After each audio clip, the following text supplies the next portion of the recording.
What's up, guys? Back out here in the shop, working on the Mustang again.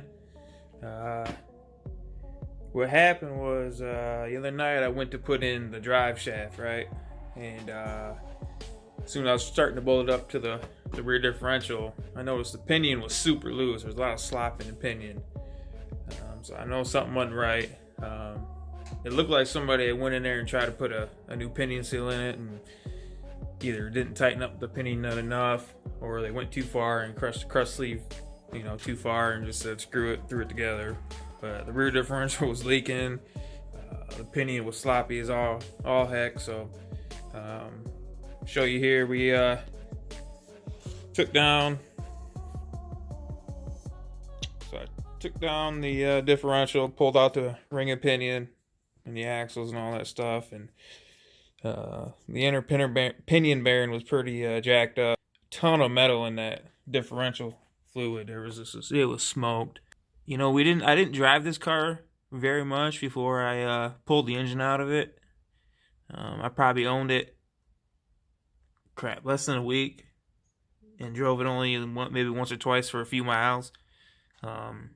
And then parked it and pulled the engine out of it to do this project. So, I never noticed a noise from the rear end, but the car was pretty loud. It had exhaust on it, so I didn't really hear much. But gear pattern on it and shit was pretty jacked up, man. Like I said, there was a ton of metal in there. You can see I got that all pulled out here. Here's my pinion. It's a 355 gear that was in here. A forward gear. And the stock, limited slip, clutch packed out style differential here. And we got our empty housing there. It's got some good parts on it. It's got upper and lower control arms. Somebody welded the axle tubes, which is nice. It had a big brake kit on it in the back, where they could put big rotors on it and that crap. But I pulled that off because they wouldn't fit with our 15-inch rims. It had like 17. I can't remember the factory. I think the factory ones in the rear were 18s or something to fit them big rotors. But we took them off, and then we got the strange single adjustable shocks there. So it had springs on it, 2 little orange rings, and so yeah, that's the game plan. I ordered a set of 327 rear gears. That way we get this small cubic inch motor loaded up pretty good to get them turbos spinning and get us some horsepower. So that's the game plan. 327 gear.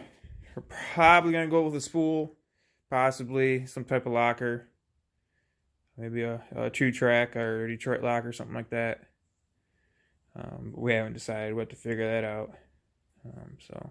But I got the gears coming, so I got to get an overhaul kit for it, get all the bearings and shins and all that good stuff, set up that rear end when it gets here. So got that stuff ordered. But tonight, what I'm out here for, and I'll show you, is these guys. I got a pair of 4-port Mac valves for the boost control. The ones I got are these here. The 4-6 Apple dash Apple 1 dash Jack David Baker Apple dash 1 Baker Apple. These are the legit Mac valves. Comes in this nice looking box. So we'll go ahead and pull one out here.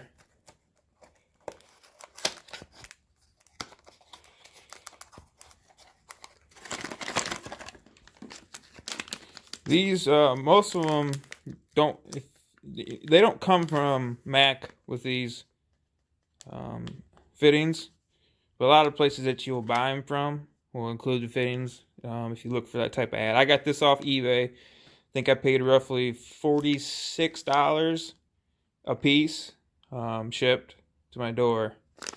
And Another thing that was pretty cool, I was looking at these, and I don't know if you can see, it says at the top there Mac, and the next to it says Wixom, Michigan. That's right around the corner from where I'm at. So that's pretty cool. But yeah, so there's the model number. It's a 12 volt DC solenoid valve, 5.4 watts.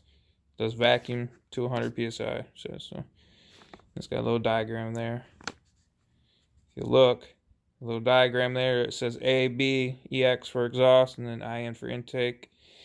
Your IN port is where your signal wire from, or signal line from either your turbo compressor housing.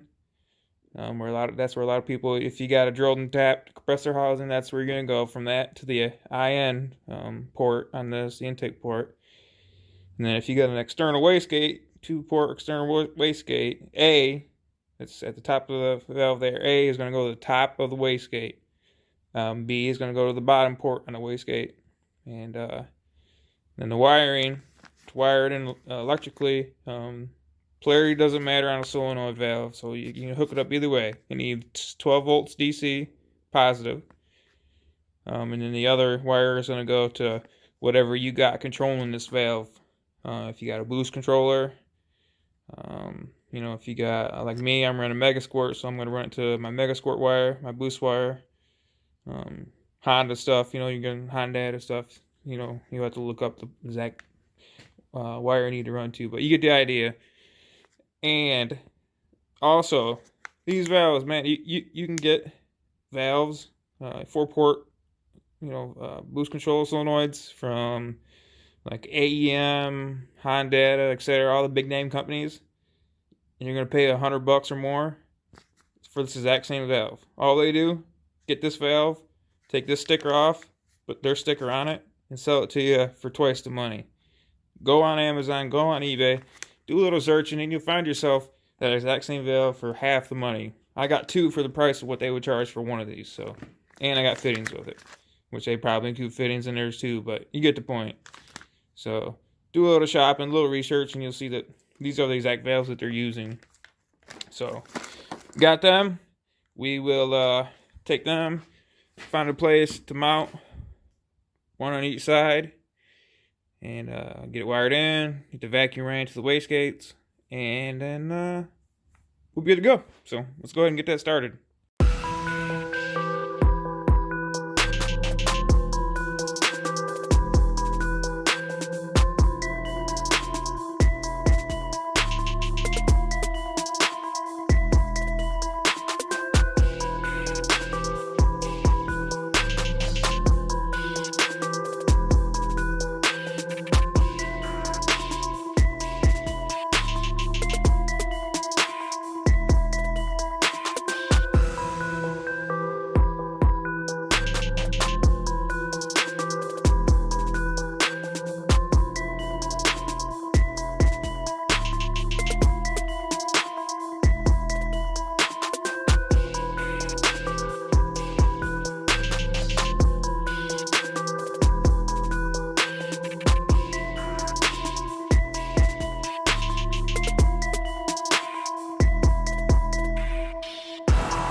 I also wanted to show you, I did a little watching on YouTube, and I did a little adjustments on my welder over here, and you know, I started to get the hang of this. On this thin wall, it's like a, I want to say it's a 16, maybe 18 gauge pipe. You know, just, we want to call it cold steel, or, you know, mild steel, I guess is what you would call it. And so what happened here is I started with this weld. This is just a butt weld, two pieces of butt welded together. And I like the weld itself, but obviously there's too much wire in there. It's too thick. There goes the damn camera would focus. Too much wire there. It's a solid weld. It's sealed up. It ain't gonna leak, but it's just, you know, it don't look like it is because there's just too much weld there. And then I went over here, dicked around, forgot to turn the damn gas on. So this is what you get when that shit happens. But then I came over here and I started it on this one, and I started to get a decent weld. You know, work around and started to lay a decent weld. You know, coming in through here, not too bad, not too bad. You know, ain't the greatest, but right through here it comes in pretty good. But it's nice and not, you know, just a little concave. And I guess it'd be convex, whatever. It's sticking up a little bit. You can feel it, but it's not a big old, you know, big old mound here, which ain't nothing wrong with that. Just, you know, this is a little more streamlined. So I got the hang of it. Then I was feeling good. I started laying beads, testing beads at different amperages, different wire speeds. This one's like right here. I had it turned all the way down, and you see it didn't do shit, but lays some little boogers on top. Turn the amperages up, little wire feed up a little bit, voltage up. Started feeling good, and then I said, shit, I'm gonna put my name on it. So I threw my name on there in 2019. You know, came out pretty good. Maybe I'll save that, mount that shit on the wall, and in remembrance of trying to get the hang of welding this thin wall shit. But thought I'd show that. So let's get this shit wired up. Any of you guys that are running megasquirt, this is for the MS3X box 3.57 version. If you look on here, you know, that got MS3X wiring. You come down here, we got 6 medium current outputs. Come down here, we see wire number 6, green, is for the boost solenoid. So I got that set up for my Mac valves. And then, like on here, I'm using the nitrous 1 outlet because obviously I'm not running nitrous. I use that medium current output to control a large cooling fan relay. So yeah, we got some extras here that we can use. We've got another nitrous one. I'm using that tacho for the tachometer, and then we got some other ones that I still got open. Then up here we got 3 0 to 5 volt analog ends. I'm using a spare ADC for my mass airflow sensor. Now I'm using the Ego 2 for my fuel rail pressure sensor, which I got on the got aftermarket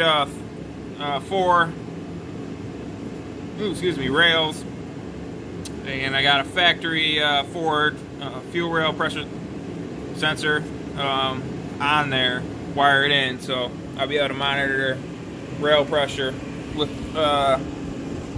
megasquirt as well. Be able to data log that if I need to, want to. It's always nice to have. I also got a gauge in the car as well, electronic gauge. That's what the sender right next to it is right there. I still got to loom that wire up, do my ground, put my ground bolt in. So yeah, that's what we're doing with the wiring. And then, so the one side of the solenoid wire, there's 2 wires on each solenoid. It doesn't matter which wire you use, you just run one of them.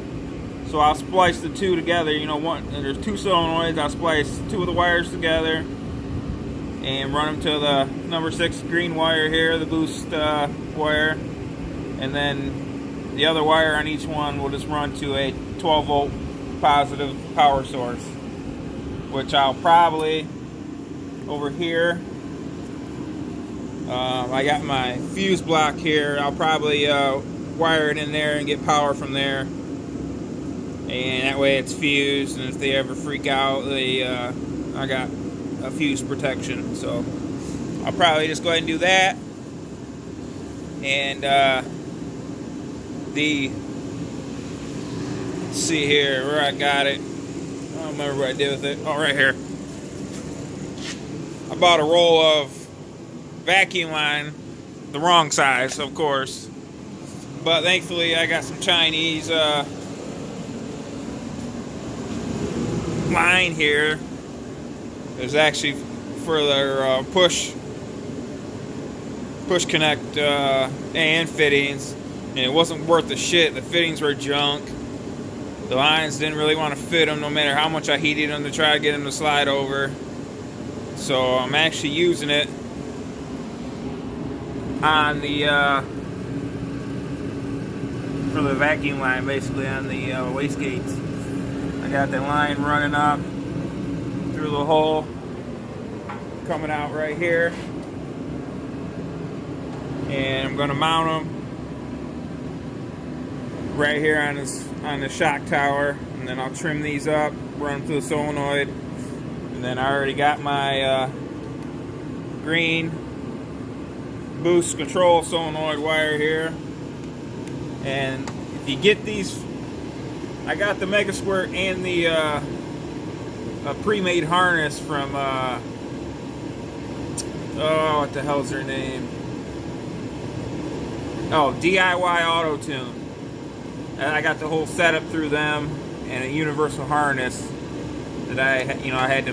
The harness comes made up, with all the wires and shit, but you gotta custom trim it and run it, route it, and all that crap. So there's a lot of work involved there. So there's no plug and play harness for this setup. But the nice thing about their wiring, let's see if I can get it,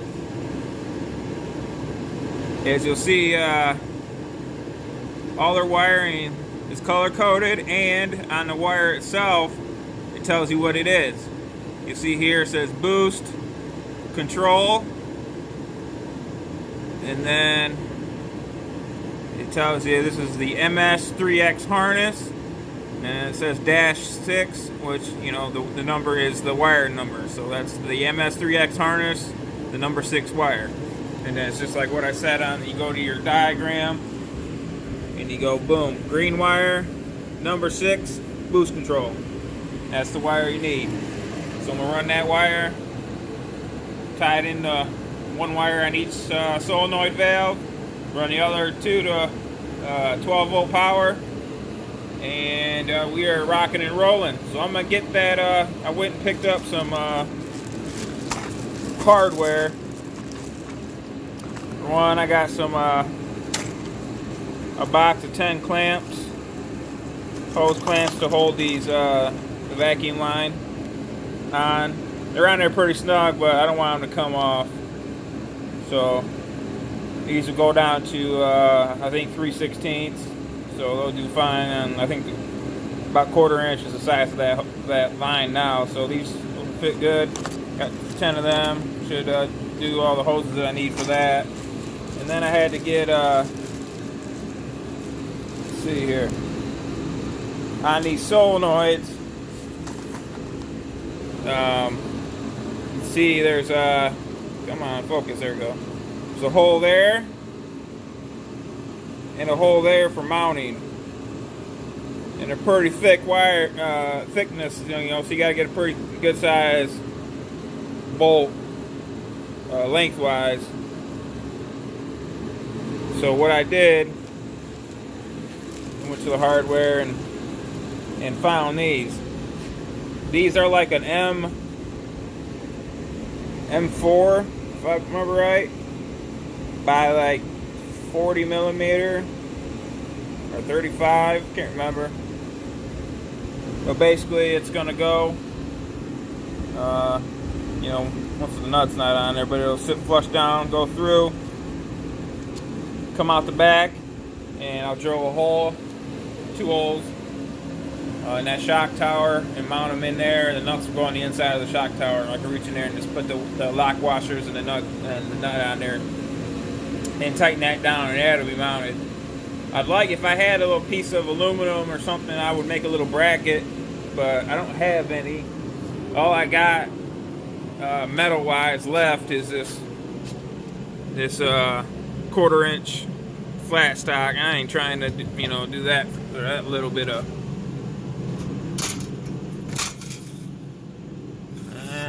I ain't trying to use that.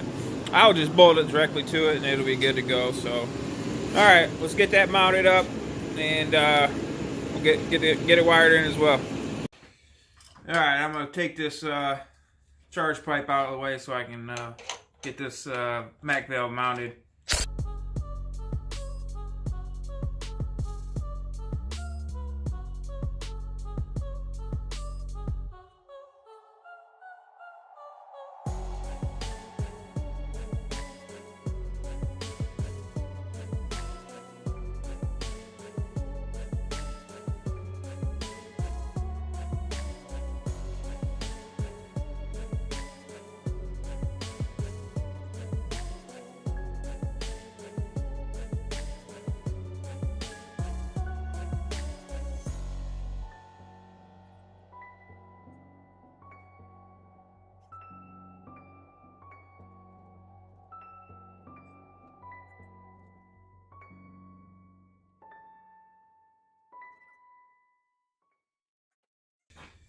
Alright, hooking up my last hose here.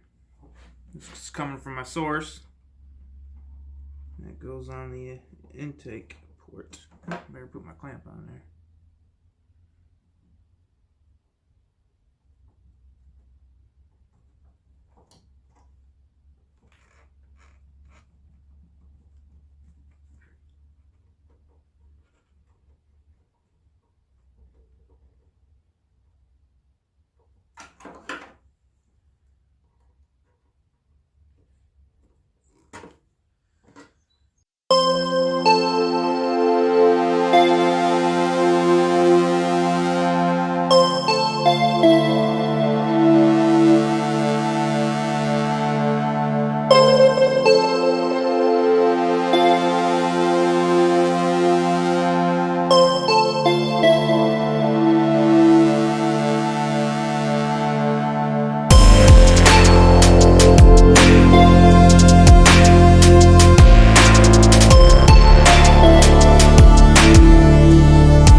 Alright guys, we got the one side finished up. I think it came out great, man. I think it looks awesome. It's in a good spot where it ain't gonna, be in the way of anything, and it'll get the job done. So I'll give you a quick little shot of it here.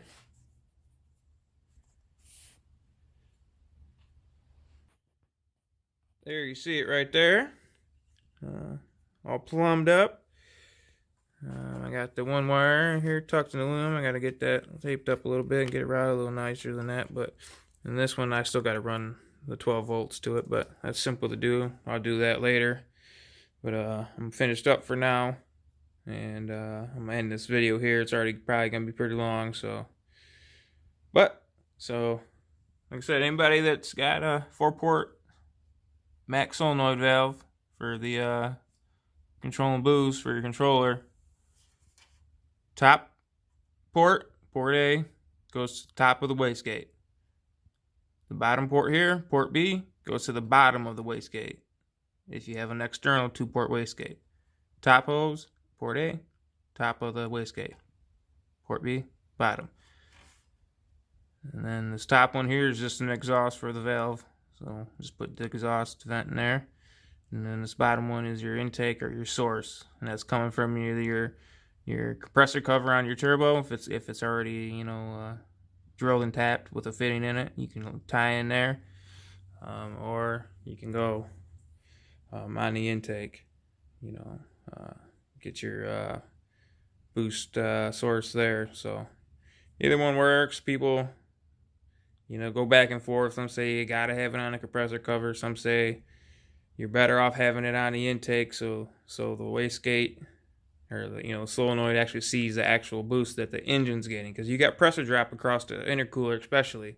So you tap in at the compressor cover, it might show, say, 10 pounds of boost. By the time it goes through all the piping through the intercooler and hits that intake manifold, it might only be 7-8 pounds. So you take your source from the actual intake, and then you know exactly what you got, and you're good from there. But I think either way will work fine, but some people swear by one way or the other, so I don't really care either way. But it's just my covers don't have they're not tapped with fittings, so I'm just running it from my block there that'll see boost and vacuum and all that good shit. So that's where it's at. I appreciate you guys watching. If you would like and subscribe, and I'd really appreciate that. Comment if you got anything think I should do different, should have done different, did wrong, all that good stuff. So appreciate it, guys. I will see you guys in the next video.